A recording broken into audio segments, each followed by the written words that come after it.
Fair enough. Smiling every day. All right, looks like we're ready to get started.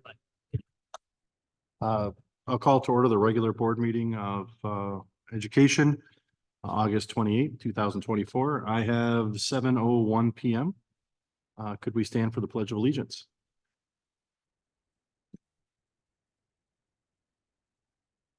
To the flag, of the United States of America, to the republic for which it stands, one nation, under God, indivisible, with liberty and justice for all. Ms. Brookmeyer, could you do roll call for us tonight? Mr. Moses, Here. Mr. Giroux. Berkmeyer here, Mr. Vendatelli, Here. Mr. Richards, Is excused. Ms. Knox. Here. And Mr. Green. Present. Thank you. Going down the agenda. Item C, approval of the agenda. I will entertain a motion to approve the agenda as is presented. Motion. So moved. Seconded. I have a motion with support. Any discussion? All those in favor signify by saying aye. Aye. All those opposed? Motion carries. Item D, presentation from Chesterfield Township.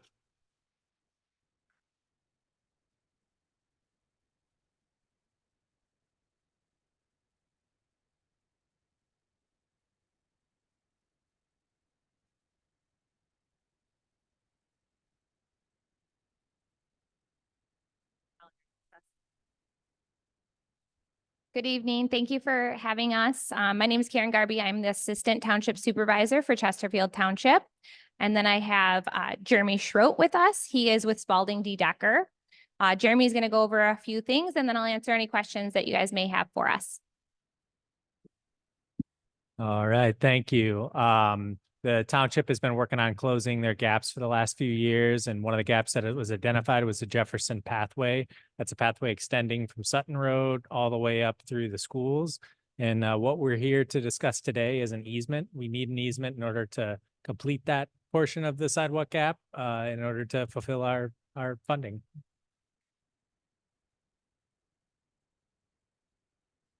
Yeah. There you go.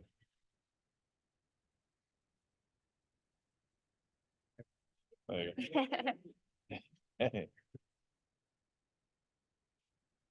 right.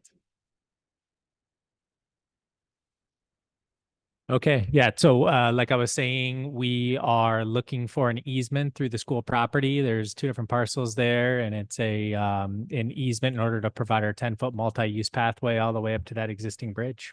So it's a part of the township's gap closure program, and this is some state funding that we're able to get. But one of the stipulations is we have to have a agreement to maintain, repair, and operate that pathway moving forward. Yeah, and you have before you should have a printout that has the map. It shows that's the white line is the path, so you can see it comes off of Jefferson, runs alongside the property along the back of those houses. Then it would come onto our property at south, just behind the athletic fields. And so you can see it would run behind the athletic area, right along the creek there, behind the tennis courts, and then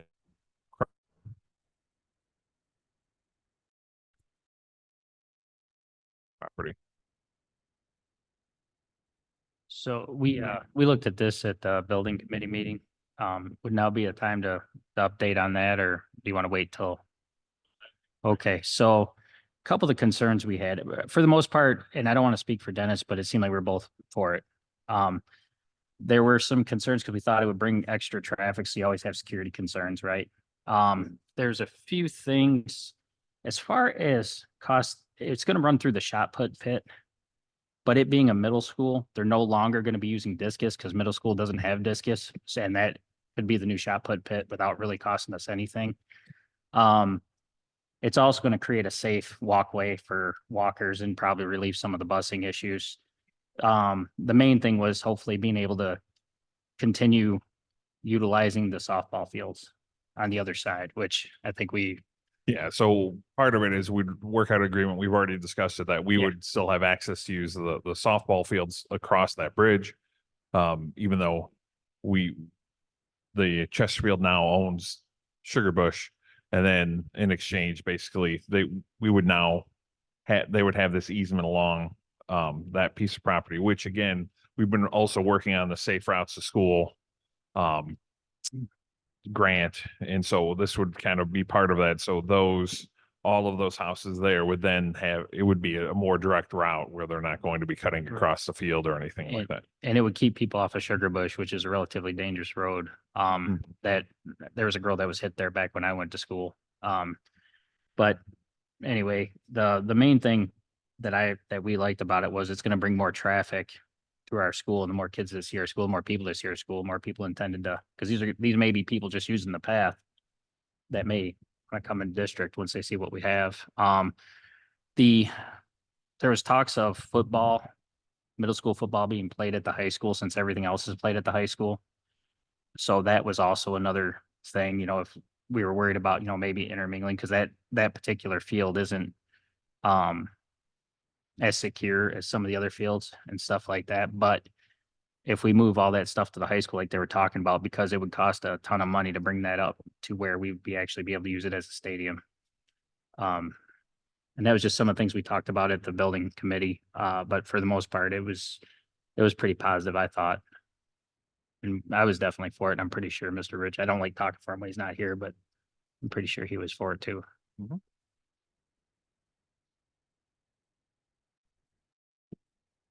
Anybody else? Any comments, questions, concerns?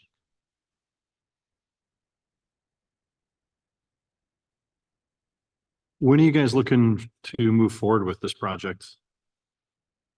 Right now, this is 2025 funding, so the earliest we can obligate the funds through MDOT is October, but the earliest we can construct is sometime in the spring of next year. Most likely, we just work with the schools and start after school's out and finish prior to school. I see here, right? This is no further down Jefferson, and what's the end goal of this path? This path goes all the way down to Sutton, ties into a previous pathway that the township built from the Salt River across the Salt River. Is there a bigger plan besides that you're willing to share? If you can share that at this time? We have multiple gap plans. We would like to close all of our gaps within the Chesterfield Township area. And we also have a plan that we're working with Macomb County to connect to Harrison Township, Mount Clemens, Clinton Township. So we're working on another plan for that. We also had grant funding last year that we were working on a Salt River Greenway plan. So that is also incorporated in this, where we will get walking paths along the Salt River up into New Haven and Lenox to eventually connect to the Macomb Orchard Trail. This one here, we are hoping to connect Jefferson and Sugar Bush. We also are in talks right now with the Veterans Home property of possibly utilizing their old roads to use that as another path. So we're trying to utilize any resources that we possibly can to get more paths within the community. And we do realize that we don't have a lot of sidewalks due to the ditches and the culverts in Chesterfield. And we want to find safer routes for children to be able to walk to different areas in the community. So we're trying to utilize all different revenues right now. We also went out for a grant to purchase some property on Jefferson that will connect to our Salt River that is on Hooker. So that will also help one of your schools over there. So we have lots of stuff going on right now. Lots of grant funding that we've applied for. And this is just one of the pieces to our puzzle that we would greatly appreciate. So. In the past couple of years, and I'm going to date myself when I say a couple of years, it could have been 10 or 15 years. Did Chesterfield Township agree to put a path in going north on county line from the high school at any point with New Baltimore, there were discussions, the school district put in a significantly wider path than what we probably were required to do in front of the high school. I feel like there was a gentleman's agreement that Chesterfield was going to do something on County Line, and it never happened. Is that, I could be way off base, but Yeah, I am not sure. That might have been Danny Eckabetti's time. Now that Supervisor Kirsten is in place, his background is in public safety. So his primary, he wants to make sure that our residents are safe, and we're doing the best that we can with, different funding. And obviously right now, cement and asphalt is very expensive. So any grant that we could possibly apply for, we are applying for. I don't know if we had any agreement, because that was before my time and Supervisor Kirsten's time. I know that Supervisor Eckabetty did help with the light and the restructure over there on County Line in 26.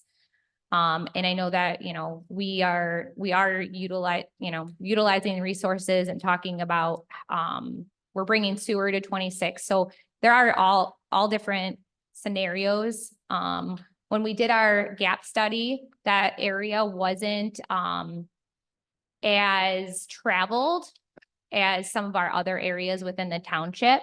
So we're kind of going based off of that study that, Spalding DeDecker completed that's how we're analyzing which ones we're doing. But we always are willing to partner. I'm actually part of your Safe Routes to School committee. I've met, with Todd on multiple occasions, and we're trying to figure out ways that, we can partner and help you guys, and you guys can help us. And, if we do it together, we get more done. So. sure.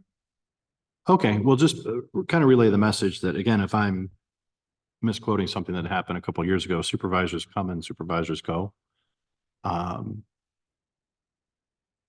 We'll be friendly now, but if projects don't come to fruition and we're granting these types of projects for Chesterfield to do things, we want to see things happen, not just this part. And I get a new supervisor in 2 years, and my easement is maybe it's been done, maybe it's not.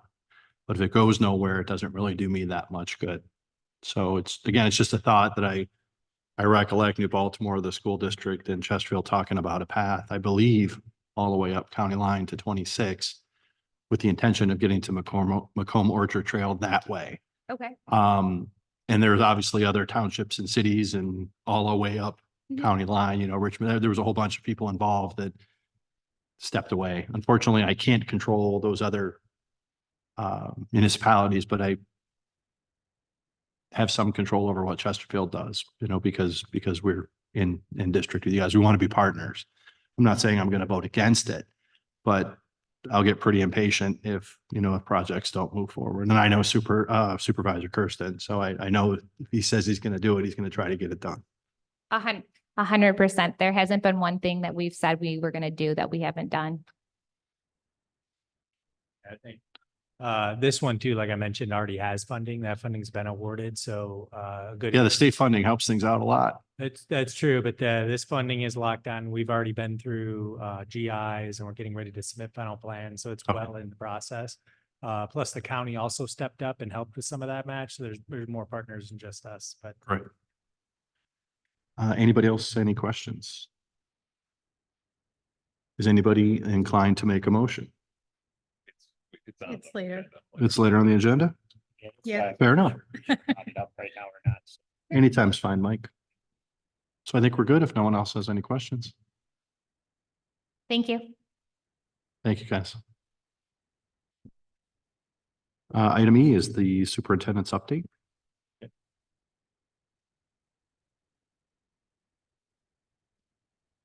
Second here, while he pulls up my presentation.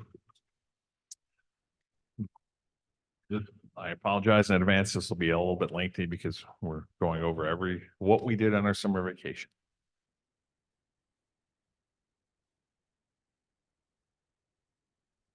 Let's see if I can get my remote here to work.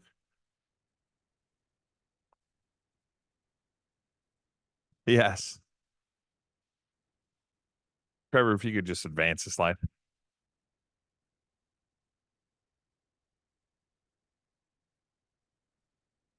Okay, so first we'll start over with the bond update. Okay, now it's working. So as you can see, if you've been around the high school, the exterior of the addition has been completed, and all of the final grading, the new entryway for the restaurant, the trees and everything have been planted. So the grass has been planted.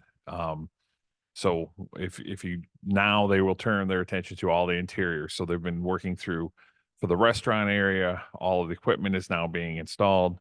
That's the walk-in cooler, walk-in freezer. This week they were installing the range hood that goes over half of the kitchen area, it seems. Also, as part of the working on the exterior, we brought out a company as they were cleaning up from the construction, and then we had them continue the rest of the building. And you can see on this, before this was 20 years of mildew, moss. There was about 2 inches of moss on there, and now you can see that they cleaned it off and they've gone around the entire building. This will be done. They'll come back and they'll kind of touch up some areas as well that maybe didn't get as clean. And then this is something that we're working to build into the budget so that we can keep this going. Because if you have limestone on an exterior of a building, you are going to get algae and moss and mildew and so on. Construction has just took really control back of the high school after a summer of construction. You can see the office areas. The first picture on the left, that's our new security office. The next picture is the office manager's office. The third picture is now when you, from the commons area looking into the office, that's the new secretary area, which is much smaller because we've moved a lot of the office personnel now into the wings closer to the students, provide better services. Same thing with the last picture. That's our SRO office, which has now been moved up near right by the security office and by the entry to the building. With the space that was in the office, we created some conference rooms.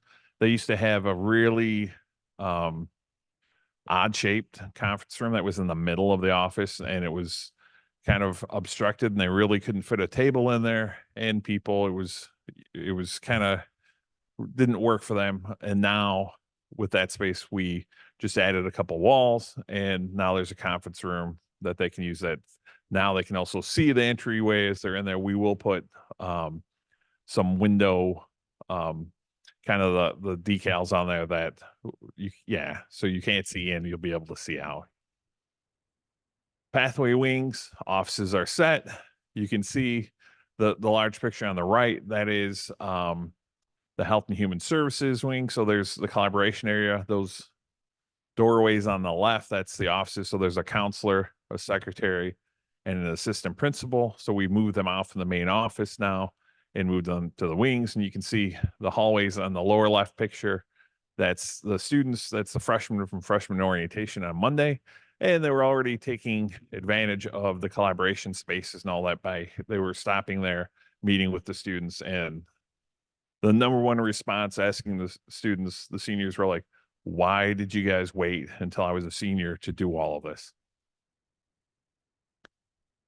Also, this is another one. This is business and technology. You can see their collaboration space. Attached to those offices, there's also teacher workrooms. So each one will kind of be a hub for that wing. So they have now updated teacher workrooms, and they'll be able to hold wing meetings in there for each area. The wing offices, this is an example. You can see on the left, that's the assistant principal's office. In the middle, that's the secretary's office. And the right, we added some display cases as well to go with those offices. So again, we found that we weren't highlighting a lot. We had a lot of programs that are winning things, whether it's mock trial, whether it's HOSA. Now we have a place that we can kind of put that on display for each of those wings.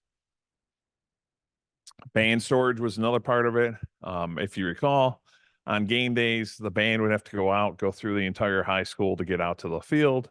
And part of that was they could only, it was for, they needed double doors. So they'd have to take out the center mullion, kind of work through all of that. Now we added the bay door you can see on the left there, and there's a pathway outside so they can go directly out from the classroom. Saves a lot of wear and tear on moving the equipment, saves them a lot of time, saves a lot of damage from just wheeling the equipment, taking the door frames out and so on so that they can move it. Now they can also store their uniforms and equipment, because our goal this year we put into the budget, if you recall, for new band uniforms. So they'll have their new band uniforms coming in. So we wanted to get this done before they get those uniforms. Also, we made the storeroom a little bit larger, so there's a sink in there. On the right is an example of a computer lab that we have as well. Now there's furniture in there now, but that was when it was before the furniture arrived. We also have our mock courtroom. So this is part of the Health and Human Services wing. So you can see in the center there, this is where the judge could be. Then they have for a court, a witness, court recorder, then for the lawyers, and then we have a jury area on the side. All of this you'll notice is on wheels, so we can use this for whatever. If we have to use it for testing, easy to move the furniture, easy to maintain all of this and reconfigure the classroom depending on the needs. JROTC, so we moved JROTCs into one of the career wings now, and so they have a room. Then they have, this is all based off of the ROTC guidelines that we get. So they have an office for the instructors. The door on the right is for storage. So they have one storage room for their rifles that they use, and then they have two storage rooms for one for female uniforms, one for male uniforms. Medical science. So we have the two medical science rooms. The one on the upper left, you can see kind of when that was when it was, they just finished the flooring. So each of those are basically mock hospital rooms. You can see it now on the lower one. This is from the other one. So it has a bed, sink, a mock head wall here. So if they're working on connecting oxygen, EKGs, things like that, it's all there. So they get the real simulation from that, instead of just saying, well, here I'm plugging in, they actually have things that they can do and go through all of that for the practicum. Broadcast. This is a major upgrade for broadcast. It was kind of a really dark and kind of like a dungeon because it was right behind the auditorium. Now on the left, this is their classroom space. And then on the right, this is their new broadcast space. So there's a lighting rig in there so they can set lights. The actual studio space has a raised floor so they can run the wires in channels underneath there. So whatever they're doing, they can really flex that space. And then the window at the back is their control room so they can see into it. Esports. This is another, we've had the esports program for a while. So we basically upgraded their area. This was the staff meeting like room. And so now that'll be for esports. Then we flip-flop basically on the other side of the library is the staff meeting room. That's what you see on the left. Because the size of our staff, they just needed a space that could house everybody. We had the old distance learning lab that the ISD, and now they have space for that, and that's another teacher workroom on the right. Then the baseball field is another thing that we worked on. So you're aware they had the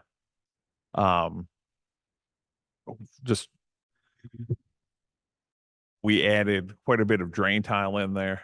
The company was kind enough at no extra cost. They used field mix that they had and they put in mounds, proper raised mounds at the JV and the freshman fields. Then speaking of flooding, we've ever since, the last couple of years, we've been seeing issues at Great Oaks was one where just water kept pushing up. So on the left, you can see where they had to dig the trench to get down. And we had the drain pipes that were coming from the roof. It appears that they may never have been connected right. So this was an ongoing issue. So then we went in, that's the first one where they went in, dug everything up. The next picture, they filled it in, put concrete in. And then on the right, they didn't have all the flooring done when I was in there to take pictures, but that's the other hallway that branches off. So now they have the floorings in there and everything's ready to go for next week. Any questions on any of the bond updates so far before we get into the bond program budget overview? Okay, moving on. So just going to take you through kind of the quick history and where we're at of so far as we've now done the majority of the work at the high school. If you recall, we went out in November of 2022. And at that point, we were asking the public for just shy of 170 million. And as part of that, it was a 5 series bond. And so part of that, the first one was about 27 million. And so far we spent just shy of 18 million on this. And that gets us through. So we're roughly, if you were to total it up, we're about 11% of the entire bond. And we haven't even gone through the entire first series. The next series will sell bonds in 2025 for the next set of projects. So so far we're under budget. We're ahead of schedule so far, which has been nice. And not only that, and I'll get into it a little bit more here, is we've gotten lucky in a lot of ways. So remember, if we go back to December of 2021, we talked about the bond. We're going to go for it. The board approved that we're going to go for the application. And this is your standard yield curve that you would see. And typically what you'd be looking at is, you can see on the left-hand side there, you have a 3-month. Back then it was almost zero. You could get short-term rates if you were going out. And then 2-year, you were looking at just above like 0.6%. And then bonds would climb all the way up. If you're going for long-term, typically it was almost 2%. And then everything shortly thereafter changed. And this is what it looks like now on borrowing. This is actually from August 12th. This is from the U.S. Department of Treasury. And so we're in this weird thing that doesn't happen very often where the yields get inverted. So we actually took out the bond. We sold it. It was about 3.8%. But as you can see, the current interest rates, because when we sell the bonds, we get the funds. Before we pay them out, we put them in investments. And typically short-term investments, you can see the interest rates are much higher on the short-term investments. That's what they mean by it's inverted. Because typically the longer you take it out, the higher the interest rate. So for example, if you take out a 30-year mortgage versus a 15-year mortgage, it's typically a higher interest rate. With the bond market, hasn't been working that way. And this is the longest period of time that this has been the case. So we've been able to sell the bonds at 3.8% and then invest the money and see actually a greater return than what we're paying in interest on it. So you can't do anything with that arbitrage of that, except for it goes back into the bond itself as projects. So if sometimes, Todd and I always talk about it's better to be lucky than good sometimes. So when we did the planning, so this was December 31st of 2021, when we decided to go for the bond, and everything was estimated on that about 0.5%. We thought it would cost us to borrow the money. Then right when the election passed, everything went inverted. And you can see since then, since the almost 3 years now, that the yields on short term have been much greater. That's why when they talk about it's gone negative, it's because you're getting more for it.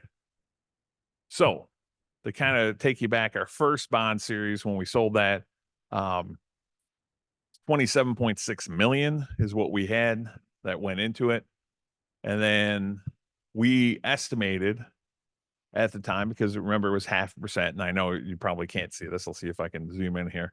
All of these were about 0.5% rates and so on. In reality, we sold at about 3.8%, and we've been seeing a much better kind of return on all of that. So far, just from that first series, this is kind of the dollars and cents on it, but overall we've made 1.2 million on just that first series of bond, which has helped us kind of offset inflation and cost escalations and so on. So we've been, from the finance standpoint, we could not be luckier when it came with that. And we're hoping that, if it keeps going, that the next series will hopefully be in the same kind of situation. We'll be able to, if we can time it right, if they lower interest rates, then we can sell it and that's still inverted, and we can hopefully get a lower rate and still be able to invest it. A couple other things we're looking at. We had this discussion at both the building and site and the finance committee meeting. We're looking at also a non-voted energy bond. Part of this is we want to make sure that we can hedge against if there's, more like inflation picks up again or anything like that. So basically what a non-voted energy bond, and we're just at the beginning stages of this conversation, can be used to offset against energy and operational savings. It's not a public vote, it's a board vote only. And the way that it works is you do a calculation, you have somebody come out and they do a calculation how much you're going to save, because we're doing a lot of energy things. If remember in June, we had $140,000 rough rebate.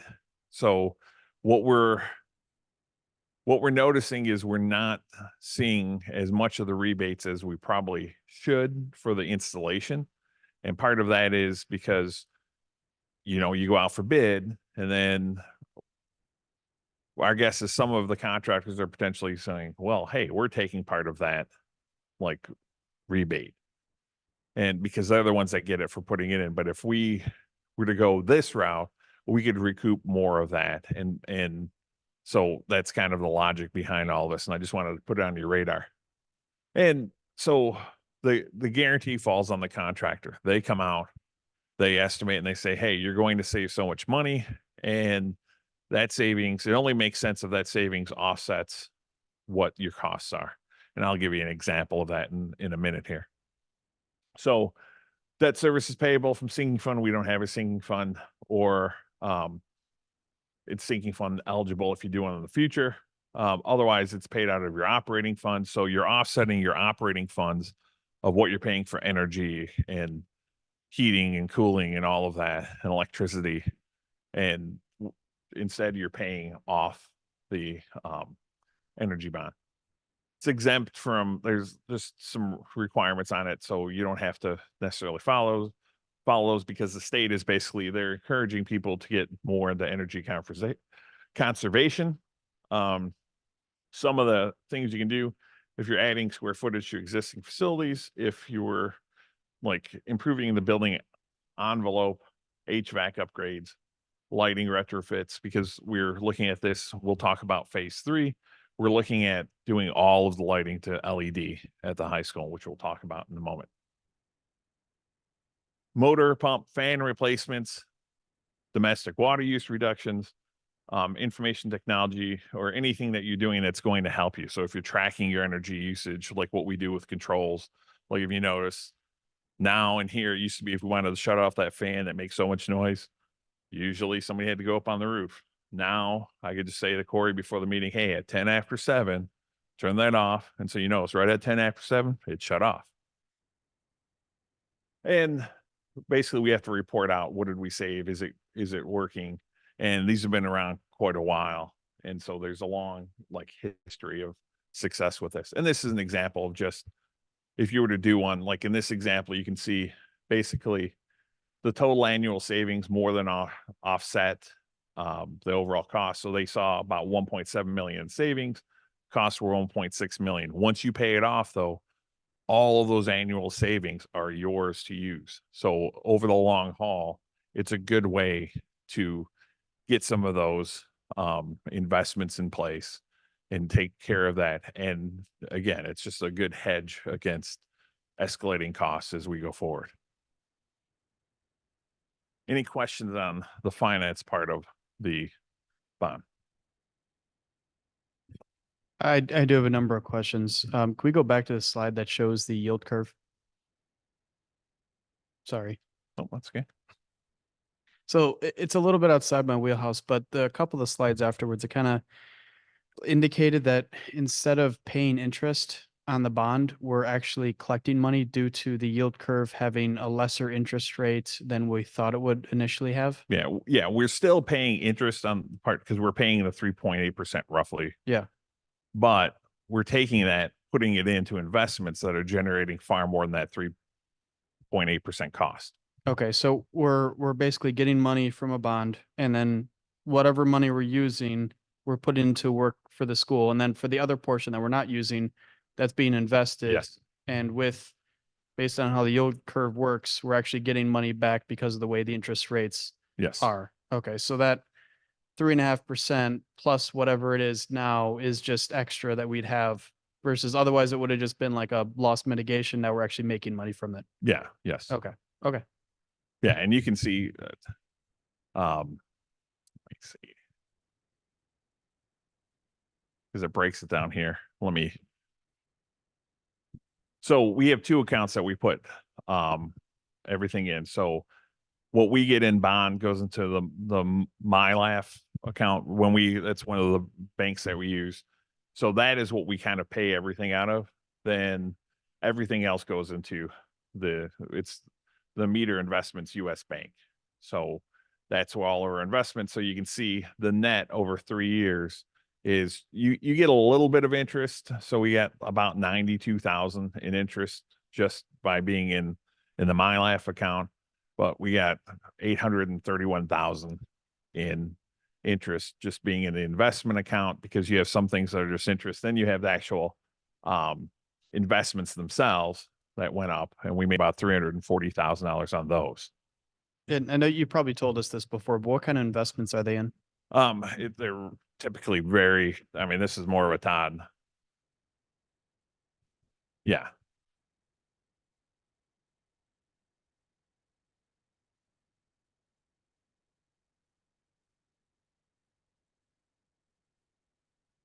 Yeah.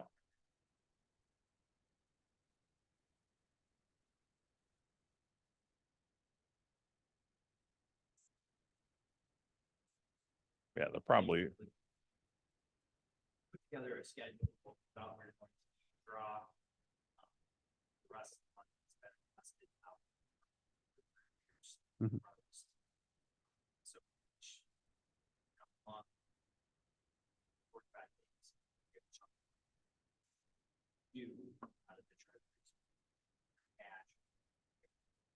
Okay. And I don't know.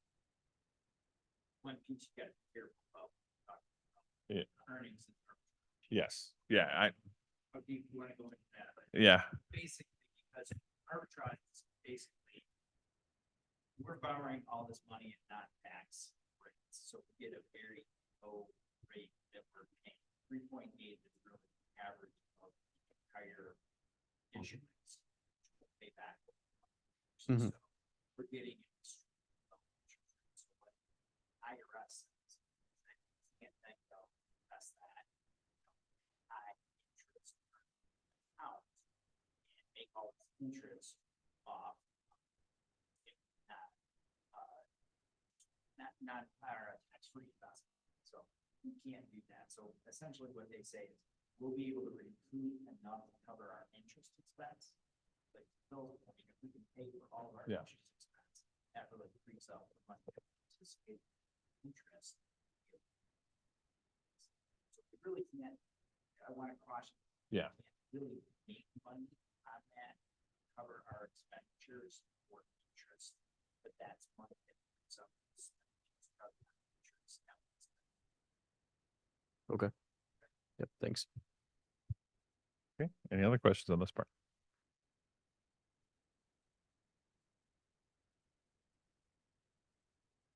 Okay, high school phase 3. So walk you through, this is the last major phase of the first series of bond. And basically we had budgeted left for this because it was much smaller than the other area, about 3.2 million. We had the initial bids came back, they were about 2.3 million. So we had about just shy of 900,000 under budget. However, we knew there were some things that we were looking at that we we're kind of saving out of this phase that we were like, okay, if we can handle them and these bids come back well. So what we do is we put those out to bid as alternates. There were 11 alternates. Alternate one was, we knew we were doing the hallway flooring, but there's the balcony or the mezzanine level up the stairs, but not into the wings, which still has the old flooring in. So we were like, if we can do it, we'll do that. Now all that flooring will be consistent throughout there. Because part of it is we're moving away from flooring that we have to wax and there, so it's not like super intensive or costly to maintain. We're going to luxury vinyl tile. So that was part of it. The other one was exhaust fan replacements. We were replacing in the new areas the exhaust fans, but we have dozens of other ones that we were like, well, if we can, we'll do all of them at the same time. It wasn't super pressing, but we were like, let's see what it costs if we can put it in there. Next alternate was new controls on the existing exhaust fans, if we could do that as well. UV lighting in the wrestling room and the weight room. So we were looking at putting lighting anyhow, and then it was okay.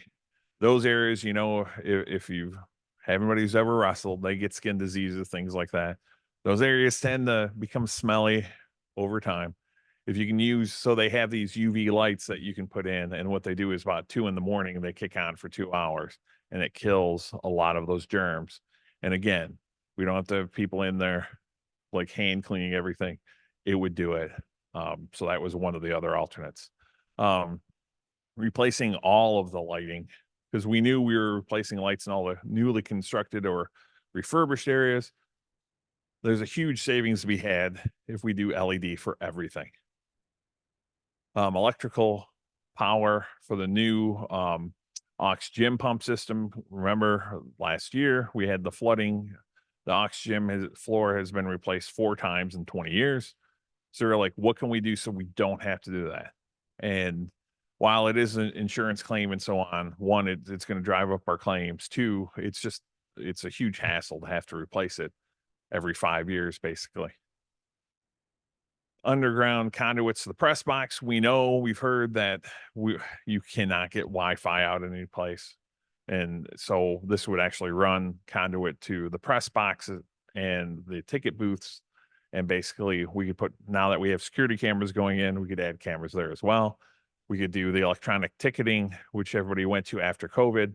This would be able to put Wi-Fi in so people could actually have that and use that.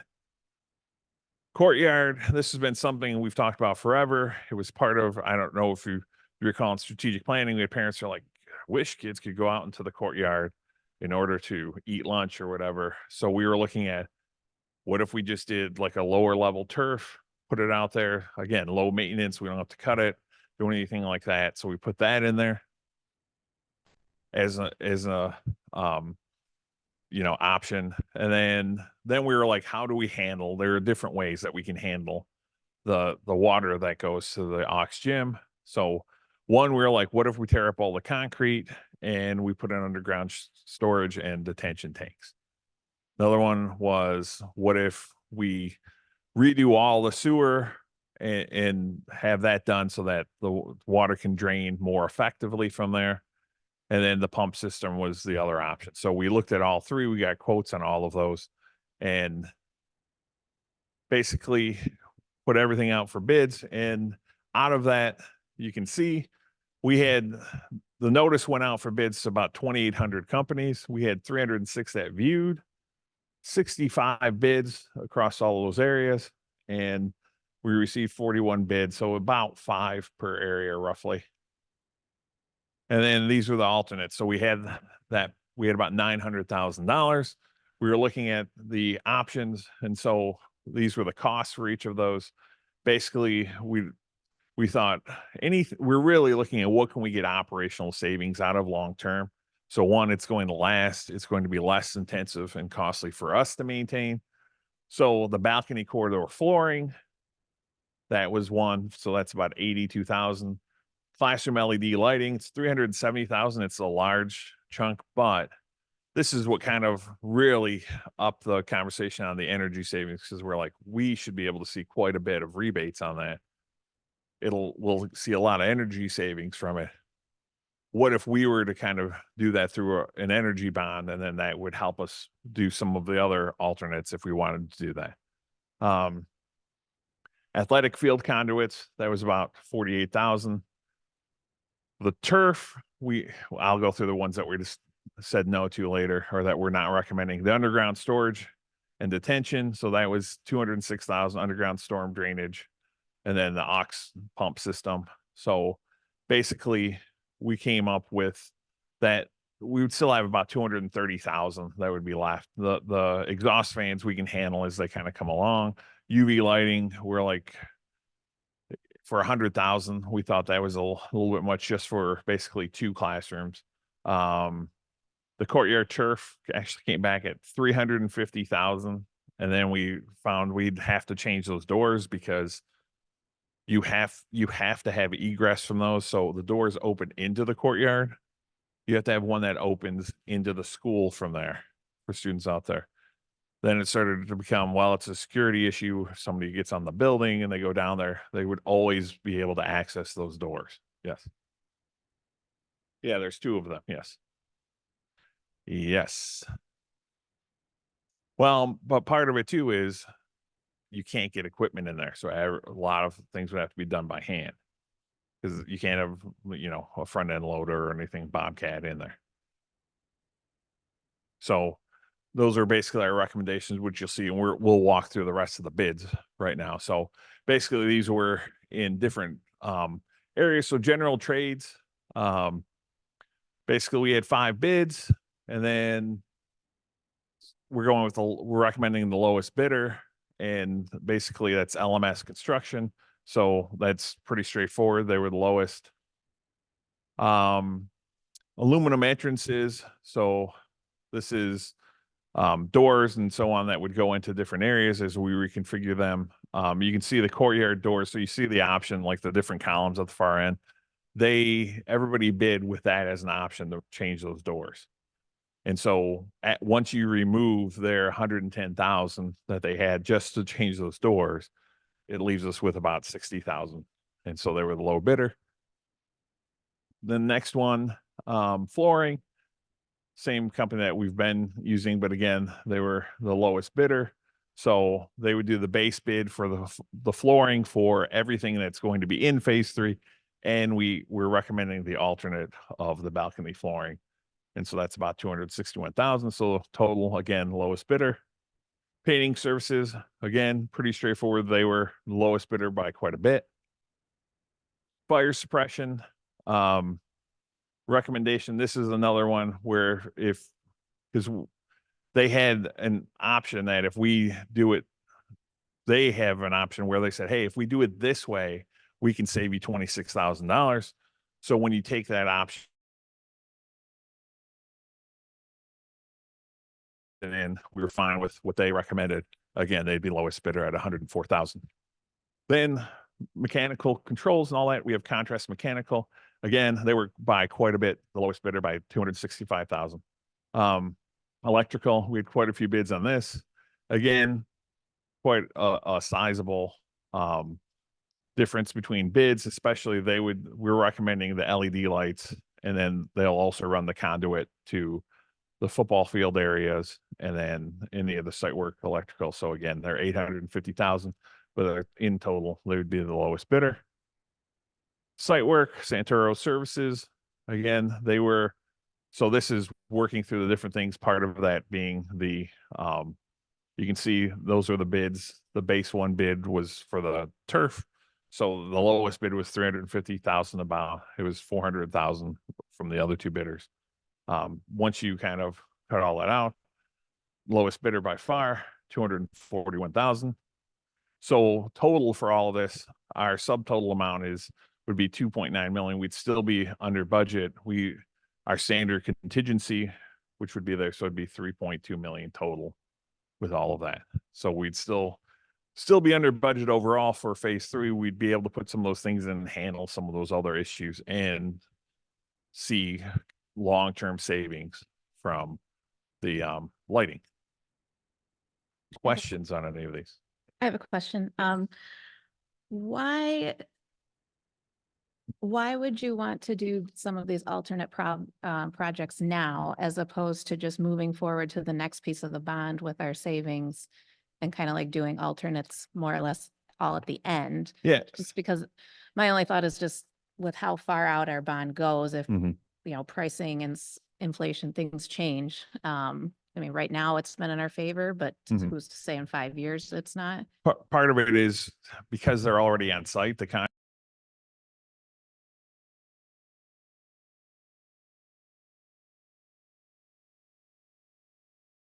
we see kind of the payoff of that.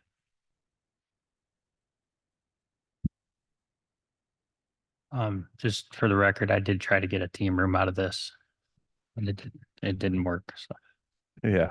That we Throwing did that out say, there. we'll say. they're waiting for the end on that. Was one. is our recommendation. Yeah. Yeah. But the building and finance committee did agree with them after the explanation. And I'm gonna hope that. Oh, there you go. Thank you. Let's be like a quick summary to where we're at.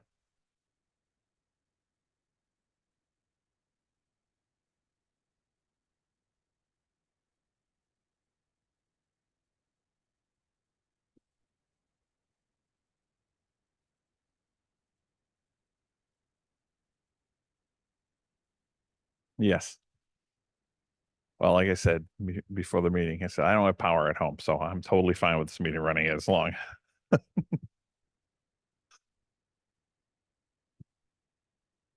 Okay. Any other questions on phase 3? Okay. Moving on. Today they released the M-STEP and the SAT results, so officially they removed the embargo. So we will get back and we'll go more in depth on this later another time, but I wanted to kind of give you the quick run through. I know it's interesting. State put out a thing because this has been going on behind the scenes of they changed the high school test, the SAT. It went from paper and pencil to computerized. And I know at the state they've been like, oh man, scores have dropped. And they dropped kind of across the entire state, typically 20, 30 points more depending on demographics of a district. And part of that is it's just the strategy that you use. One of the first strategies you do when you're taking the paper and pencil is you tell students, if you don't know the question, just go on to the next one because you have the bubble sheet and then skip to the next one. Do the ones that you can because they don't lay out the test where the first one's the easiest and the last one's the most difficult. So they're all mixed up. So but you get points for everyone you answer correctly. So if you just go through in order, you might spend more time on questions that you don't know in that time thing. And then you miss the last 10, 8 of which you could have gotten right.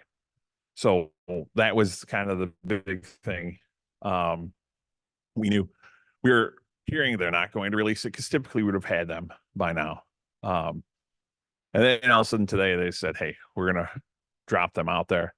And so by and large on the state level, 3rd grade was a disappointment. They saw that's you'd kind of to be expected in the state because those are all students who were in kindergarten during COVID. So depending on the district, depending on if they were in school or not, they lost up to a year and a half of learning. The other thing that they put on there, and it's just one line, just kind of pointing out, they said Michigan students took the assessment transition from paper and pencil to the new online test.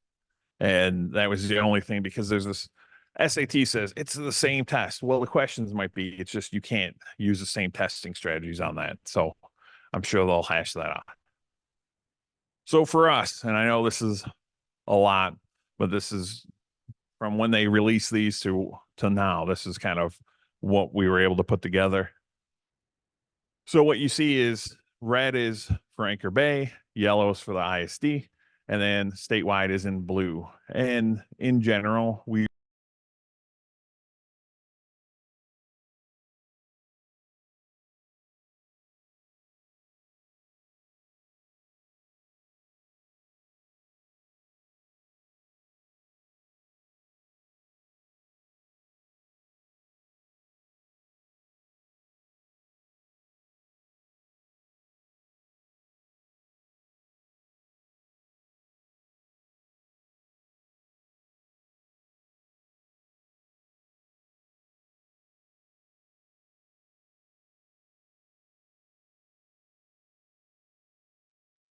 and I'm going to wait for everything to get rolling here.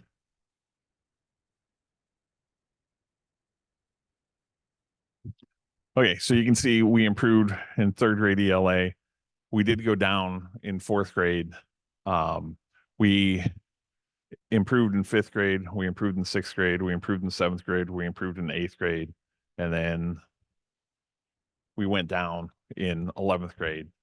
Again, that's the SAT at that point. But we had actually a sizable increase in eighth grade, which was interesting.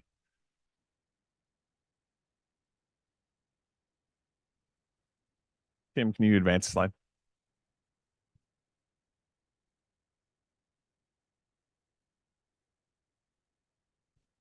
So then the interesting thing, and this is what we'll do when we tear it apart, because you look at fourth grade and you're like, oh, you went down. These are different cohorts of kids. So if you look, yes, this year's fourth graders didn't do as well as last year's fourth graders. But if you look at these arrows show the 3-year cohort. So in third grade, they did well. They did better when they got to fourth grade, and they did even better when they got to fifth grade. So that's where we talk about growth over proficiency. So there's two trends. The state normally focuses on proficiency, but it's different groups of kids. So now we'll go back through, we'll tear that apart. We'll look at, see how those kids are doing. Math, again, if you look at this is over the last 5 years, but 3 years since COVID. So we went up slightly at third grade. We went down slightly in fourth grade year to year, went up in fifth grade, went up in sixth grade, went up in seventh grade, went up in eighth grade. And then we went down. That was the one that we took the largest hit on in the SAT. Science, you can see we went up over 3 years, well above. And I'll get to where we kind of rank in the county on that. In fifth grade, eighth grade science, we went up slightly. We went up in 11th grade science. We went up in social studies at the fifth grade level. We went up slightly in social studies at the eighth grade level. And then we went up quite a bit at the 11th grade. Those are not SAT. Those are the wraparound tests for social studies. So it's a different test. They do take the science part, and that's wrapped into the science scores for the high school though. So overall, just looking at it, because this was the first time we increased in most of the areas. So we either went up, or this is rankings. So the most we've ever been number one in the county is 4 areas. That was last year, and a few years ago we were 4. So now we are actually number one in the county in 7 of the areas. So for the first time, we also, so you can see kind of going across here. So ELA, we went from 4th last year to the 1st. Math, we did fall from 2nd to 3rd. 4th grade, we stayed 1st. 5th grade, we stayed 1st in ELA. We went to 1st in math. Science, we went from 2nd to 1st. Social studies, we went from 2nd to 1st. So elementary, that's where we've been focusing all of our curriculum things. That has seen probably the brunt of the improvement, but we've also seen them in other areas. So ELA 6th grade, we stayed to 3rd. Math, we went from 2nd to 3rd. We know as I've shared before, 6th grade has been a challenge. So that's another focus area. But we improved, seventh grade, we went from fourth to second. Math, we went from third to second. Eighth grade, we went from 7 to 3rd in reading, 6th to 3rd in math, 6th to 5th in science. And then we did drop in social studies. Even though we went up year to year, our ranking just changed. In 11th grade, we went from 4th to 6th in reading, 4th to 2nd in science, 4th to 5th in math, 11th to 7th in social studies. We stayed at 5th in college ready, and we dropped slightly in our composite average. So overall, there's areas that we have to work on, which we've kind of known, and there's areas that we're seeing. And again, it's kind of corresponding to what we've done curriculum wise so far. Questions on any of this? Okay, then that concludes my report.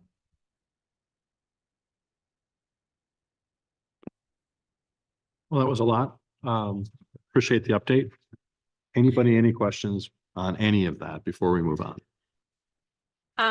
Yeah, it's, obviously I'm not an educator. Is there like a theory as to why 6th grade and 11th grade are so much lower when these kids are doing? Yeah, I mean, I know you talked about growth. Are they growing?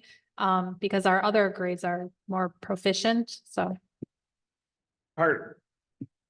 There's like 5 different like things that kind of go into that. The first one is the content obviously gets more difficult as it goes. 6th grade, as I kind of shared, even when we were doing the bond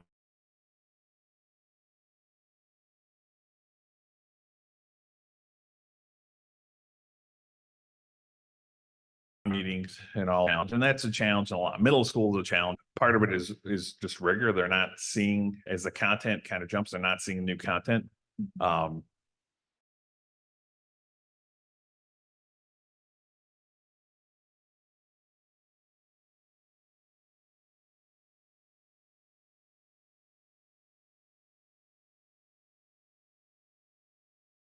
Book thing for Matt that we've now going to a new series that is more aligned to the standards and so on. Part of it is like at the high school level, the tests change a little bit. So you're seeing part of that.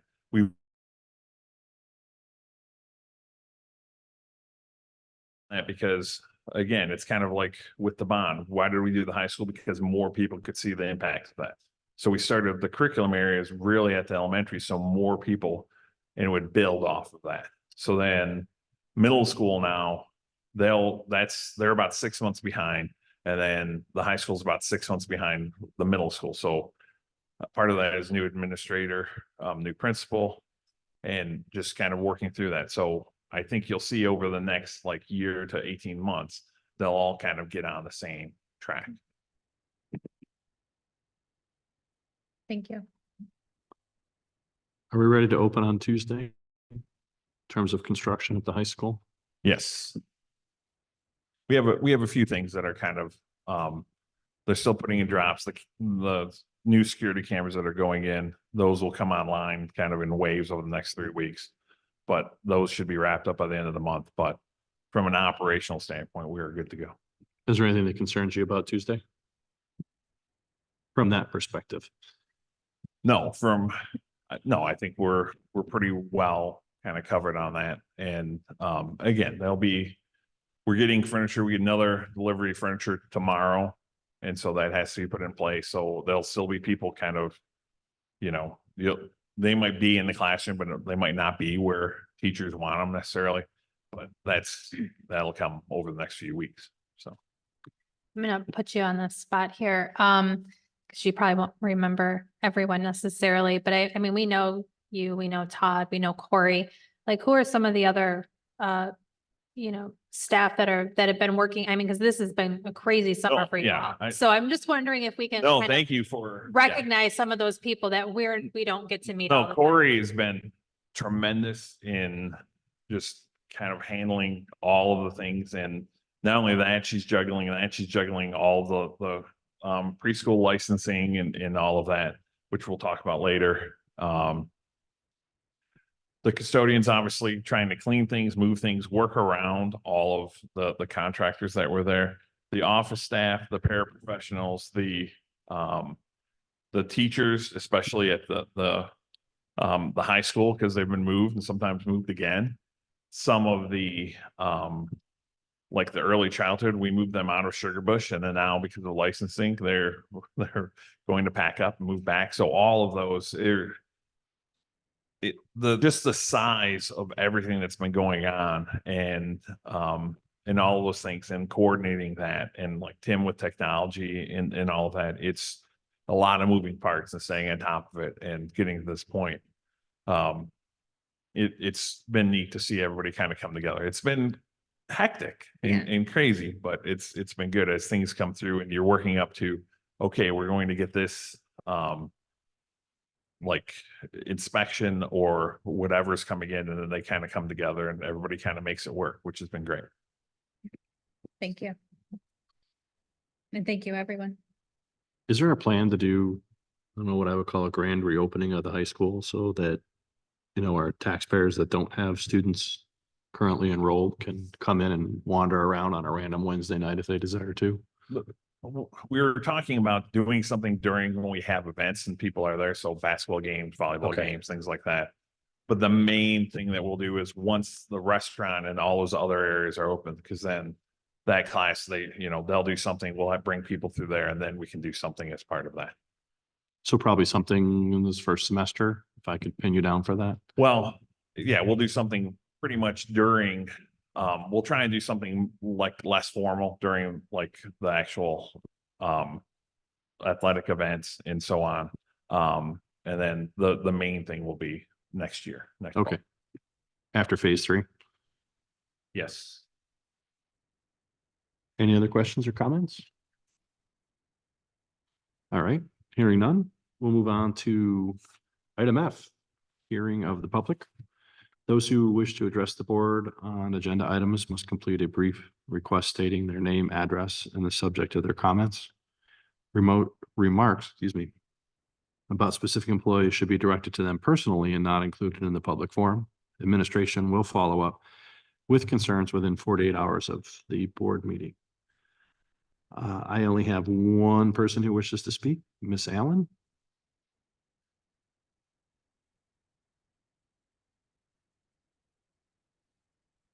Nope. Hi, my name is Holly Allen. I live on Sugar Bush. I want to thank you for the hard work you do for our community. I have a couple quick questions. The band uniforms, what do you guys do with the old uniforms? Do you pass them on to another school? Are they? Normally we don't answer. Right now, they're still using them. So when, I don't know how many of them will be like, because they're old, they're 30 some years old. So we still have to get through this and then we'll kind of look at like how many of them are still like can be salvaged for the long haul. Okay.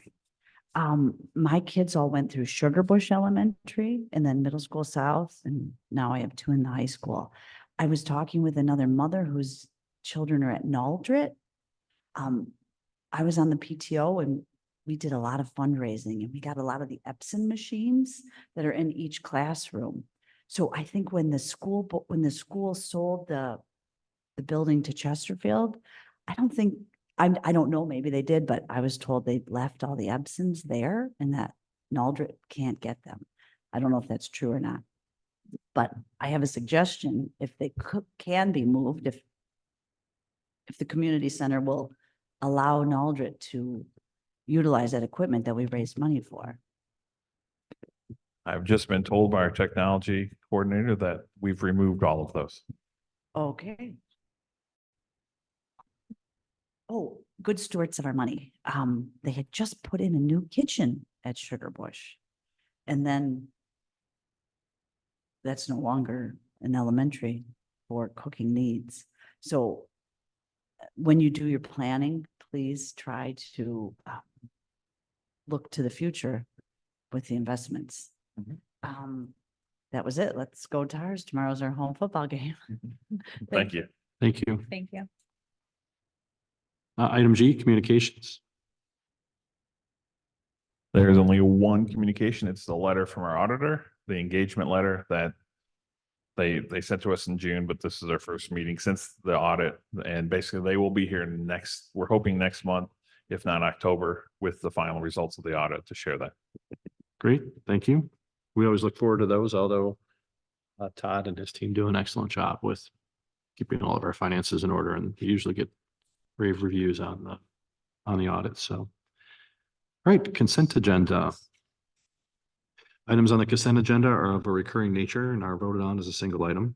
Any board member may request an item be removed without a vote of the board, and it will be discussed and voted upon individually. Administration recommends that we, the Board of Education, approve the consent agenda, minutes, personnel report, financial reports, and bills payable. So I will entertain a motion to that effect if someone is so inclined. I'll make a motion to approve. I'll second. All right, motion by Moses, supported by Knox. Any questions, comments, or concerns? Because of the dollar amount, why don't we do a roll call vote if you wouldn't mind, ma'am? Mr. Moses? Yes. Ms. Knox? Yes. Berkmeyer, yes. Mr. Vendatelli? Yes. Mr. Green? Yes. Motion carries. All right, let's move on to new business. At the top of the list, following the presentation from Chesterfield Township is our Chesterfield Township easement resolution. It is recommended that the board approve this resolution authorizing the superintendent or his designee to negotiate and enter into an agreement to allow an easement for Chesterfield Township to construct a walking/bike path along the back or south side of Middle School South property. The path will parallel the Meldrum Drain and connect to the bridge that crosses the Meldrum Drain to the Sugar Bush property that was recently purchased by Chesterfield Township. The recommended action is that the board approve this resolution authorizing the superintendent or his designee to negotiate and enter an agreement to allow an easement for Chesterfield Township to construct a walking/bike path along the south side of Middle School South property. Is anyone so inclined to make that motion? I will make the motion. A second. All right, motion by Ms. Knox, supported by Mr. Moses. Comments, questions? The picture's back up on the screen. I know you guys have a diagram in front of you, as well as some survey work that it looks like it's been submitted by Chesterfield Township. We still have the Chesterfield Township rep here if someone has a question of her. Anybody, anything? I don't have any questions, but because the nature of the work and how close it is to a body of water, I assume there's going to be some soil erosion permits that have to be pulled. So just when the time comes, just make sure we have eyes on that. Any sort of other environmental regulations that might come into play. Anybody, anything else? And since this, I guess this technically isn't the sale of property, but we are making a title transfer of some of that property to issue the easement. We'll go ahead and do a roll call vote if you would. Ms. Knox? Yes. Mr. Moses? Yes. Mr. Vendatelli? Yes.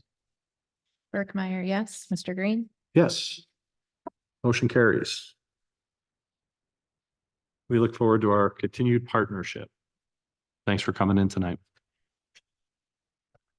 Item number 2 under new business. You've all been presented with an agreement to continue the St. Clair County Head Start program using classrooms at McDonald Elementary for the 24-25 school year. It is recommended that the Board of Education approve the St. Clair County Head Start program at McDonald for the 24-25 school year. I will entertain a motion to that effect. I'll take that motion. I'll second it. Great. Motion by Mr. Vendatelli, supported by Mr. Moses. Any questions, comments, concerns? Anybody? Well, since we're authorizing another lease, why don't we go ahead and do another roll call? Mr. Vendatelli? Yes. Mr. Moses? Yes. Berkmeyer, yes. Ms. Knox? Yes. Mr. Green? Yes. Nope. Motion carries. Item number 4. It is recommended that the board approve a lease agreement. Uh-oh. I think my reports are out of order here. I'm sorry. We approved I got a preschool lease. That's why I checked. I just got in front of myself and checked it off. So speeding the meeting along. It is recommended that the board approve a lease agreement between Anchor Bay School District and Chesterfield Township to lease back space at Sugar Bush Elementary for 3 GSRP classrooms. This agreement would only be for 1 year until such time that GSRP can be moved to McDonald Elementary. Unfortunately, GSRP classrooms created at McDonald were not able to be licensed in time for the start of school. Sugar Bush previously housed our GSRP programs and is already licensed for that program. The recommended action is that the board approve the agreement between Anchor Bay and Chesterfield Township to lease back that space at Sugar Bush Elementary for 3 GSRP classrooms. Is anybody so inclined to make a motion? I'll make a motion to approve. I'll second that motion. All right, motion by Mr. Moses, supported by Mr. Vendatelli. I could tell you we did talk about this at finance. You guys probably talked about it buildings too. Todd, why don't you just give us and then the public, the elevator speech on what's happened and what's taken place. And I know you're probably gonna have to go further than you wanted to go into to talk about licensing and what's happening, but just some clarity as to why, for the public and maybe wondering why we sold the building and now we're leasing space back. Yeah, as you'll recall, about a year ago, we entered into a lease with Chesterfield Township to lease some of our space at Sugar Bush Elementary to allow them to have their senior programming there. And that was a 3-year lease that we felt like that would give us plenty of time to do the alterations here at McDonald and have those alterations licensed and available for our GSRP programming. And we talked with Chesterfield. They wanted to move up the purchase a little bit, and we reached an agreement with them to do that. At that time, there was some concerns that we did share with Chesterfield to say, hey, because you're moving up the purchase 2 years, we're concerned a little bit that we might not get all of the licensing complete by the time school starts. So they were very gracious to talk with us about, yes, we're going to purchase it, but we would be willing to lease that property back to you if you need that and you're not able to get licensed in that time frame. So they have followed through on their end, and they have provided that space to us so that we are able to move forward with our GSRP programming there. Part of the holdup is there's been a change in the way GSRP programs are licensed. There's in the past, they had independent contractors that would come out, do the fire inspection, and it would move fairly quickly. In this particular case, we had to go through a plan review with the state. That's taken some time. There's been some confusion at the state. I think we had our plan lost at one point. So there's several setbacks for us, but we are confident now that we will get the licensing in place. It's just not going to be in place by the start of school. So this is kind of our safety net to make sure that we have a space for that programming. The only other comment I'll throw out is that I know we talked about it finance. We kind of spiraled into the safety and security of the students there, and there's been provisions put into place there in the building that will, because obviously it's now a public building that Chesterfield Township uses, that these 3 classrooms are going to be safe and secure from the general public.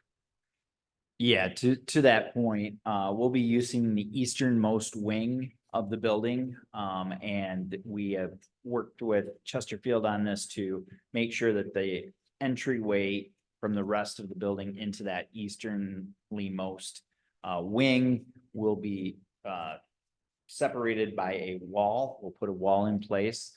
And the students will be using one of our larger rooms there for the gross motor skills. So they will not necessarily be going to the gym. They'll be going outside and using those large rooms for gross motor. So we feel very confident that there will be little, if any, interaction at all between students and seniors there. And I think it's probably, likely even a more safe environment than it was last year. Any other questions before we move on to a vote? You're up again, ma'am. Mr. Moses, Yes. Mr. Vendatelli, Yes. Burkmeyer, yes. Ms. Knox, Yes.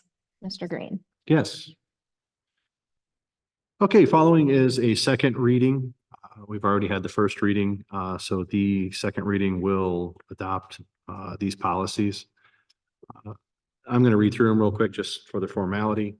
The adoption of amendment of bylaws and policies, policy 1003. Conflict between policies and administrative regulations, policy 1004. Cardiac emergency response plan, policy 2007. Selection of media center / library materials, policy 3005. Parental objections, policy 3006. Other matters of employment, policy 4005. Discrimination and harassment, policy 8007. Digital communications, policy 8009. Safety and security, policy 6002. Organization and funding of the board, policy 1001. And reimbursement of business travel expenses, policy 5009. The recommended action is that the Board of Education approve the policy updates presented above. Do we need to vote on that? Yes. We do? Okay. So I'll entertain a motion to that effect. So moved. I'll support. All right, motion by Ms. Knox, supported by Ms. Burkmeyer. Any comments, questions, concerns? Again, this is the second reading, so it's already been in front of us once. I can tell you that sitting on the policy committee, and Ms. Burkmeyer can jump in, that, you know, these all went through policy committee, and this is kind of the narrowed down version. There were some that we sent back to our legal counsel, our outside legal counsel, for some further directive and better definition. So everybody should have had a chance to have a look at these. But with that said, anybody? You're up again, ma'am. I'm changing policies. We'll do a roll call. Ms. Knox? Yes. Burkmeyer, yes. Mr. Moses? Yes. Mr. Vendatelli? Yes. Mr. Green? Yes. Motion carries. Moving on the agenda, item number 5, elementary and secondary handbooks. The elementary parent handbook has been updated for the 24-25 school year. Major changes include updating the dress code and emergency and safety procedures. Board approved dress code will now be consistent across all levels. Amanda DePape, our Director of Security, gave input into changes in the emergency and school safety procedures, so they reflect district protocols. Recommended uniform code of conduct changes for the 24 and 25 school year based on the recommendation of the board attorney, Miller Johnson, as reviewed by our district code of conduct committee, comprised of parents, teachers, and administrators. Additionally, the committee recommends the inclusion of the portrait of a graduate and the expectations of stakeholders. Ms. DePape, our Director of Security, provided changes in the emergency and safety procedures, including threat assessment. The recommended action is that the Board of Education approve the elementary handbook and secondary code of conduct as presented. Do I have a motion? So moved. Well, second. Motion by Ms. Knox, supported by Mr. Vendatelli. Any comments? We did sit in, Mr. McDonald took some time and walked us through some of the changes that Ms. DePape recommended, as well as some of the basic stuff that was recommended by Miller Johnson, our outside law firm. There's nothing really huge changes in there. We're kind of cementing things that we've been talking about anyway. Anybody, anything? Hearing none, Ms. Burkmeyer? Ms. Knox? Yes. Mr. Vendatelli? Yes. Mr. Moses? Yes. Burkmeyer, yes. Mr. Green? Yes. Motion carries. Item number 6 under new business, MASB's 2024 Delegate Assembly will begin Thursday, October 24th at 7 p.m. at the Lansing Center in Lansing. Delegates selected by boards of education across the state will decide MASB's positions on a wide variety of issues affecting education. All delegates and alternates must be school board members. Only delegates and alternates named by your board may offer motions and vote on issues. The board needs to name a delegate and an alternate. So I will entertain a motion, I guess, with some names injected into there of our delegate and our alternate for the 2024 MASB Delegate Assembly. I would entertain or like to make a motion to have Mr. Green as our delegate with myself as the alternate, provided he does go. It is on my calendar, so I have already been registered for the conference, so I will accept that delegate nomination. Is there any other nominations? You need a second for that? Not if I don't have any other nominations. I Oh. just need I guess, sure, let's have a second. I'll second it. Okay, so Green is the primary and Knox is the backup. Any further discussion? All those in favor of me going to Lansing and Jill maybe having to go signify by saying aye. Aye. All those opposed? Okay, item number 7, field trips. First up is our dance nationals. Our dance team union competition is February 13th through 17th of 2025. 12 students, each accompanied by their parent, and 2 coaches will be attending. The competition is the Hyatt Regency Orlando Convention Center in Orlando, Florida. Students will be flying. All students are responsible for their own flight with their parent landing at Orlando Airport.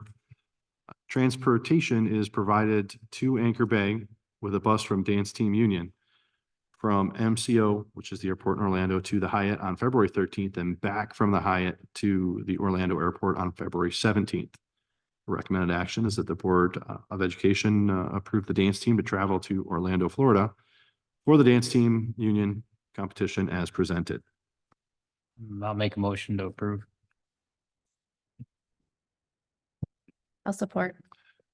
Motion by Mr. Moses, supported by Ms. Burkmeyer. Any discussion?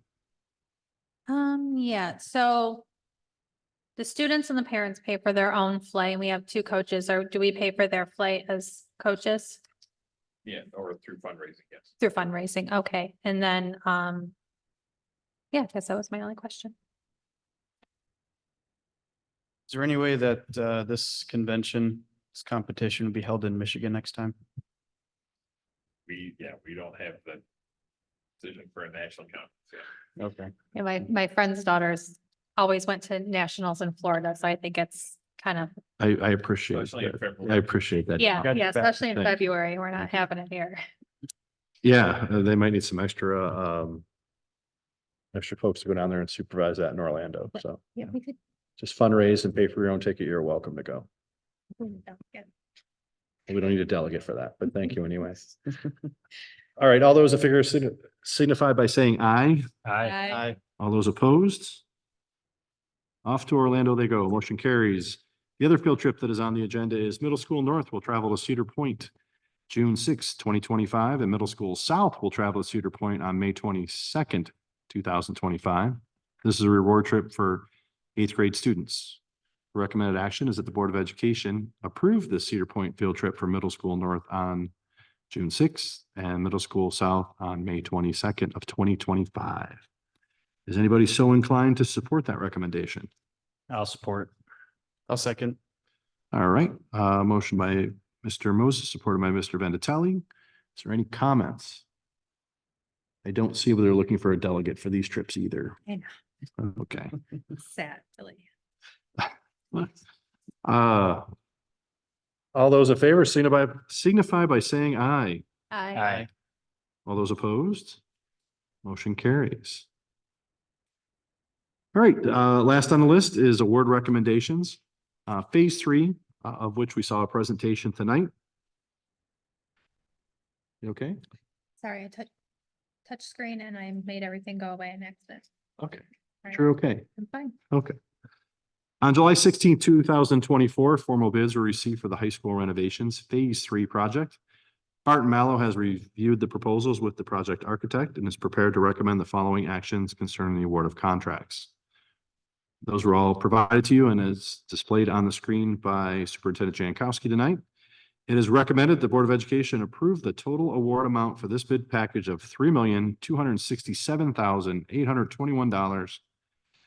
$3,267,821.70 as presented. Is anybody interested in spending $3.2 million tonight? I am. I'll support. I'll second. Motion by Mr. Moses, supported by Ms. Knox. Further discussion, if any?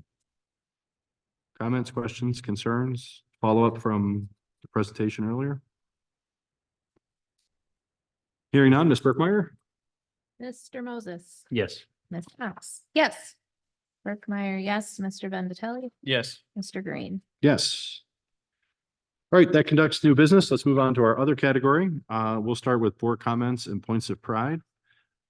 Mr. Richards? Oh, So much chance to get through, guys. Shortening the meeting. Mr. Vendatelli. One shot. He sent you a list? I see the notepad too. Looking forward to another good school year. Thank you to all the teachers and staff that we saw for opening day. Was a fantastic speaker and I'm glad to see all the enthusiasm. So I'm looking forward to a good year. Mr. Moses? Yeah, I agree with all those statements and thank you guys all for administration all the way down for making this happen. I'm excited to see how all this new stuff goes over and yeah, just can't wait to see it get rolling and hopefully it goes off without a hitch. Also, welcome back to everyone. And again, like what I said earlier, just it's an excessive amount of work to get all of this organized and actually happening.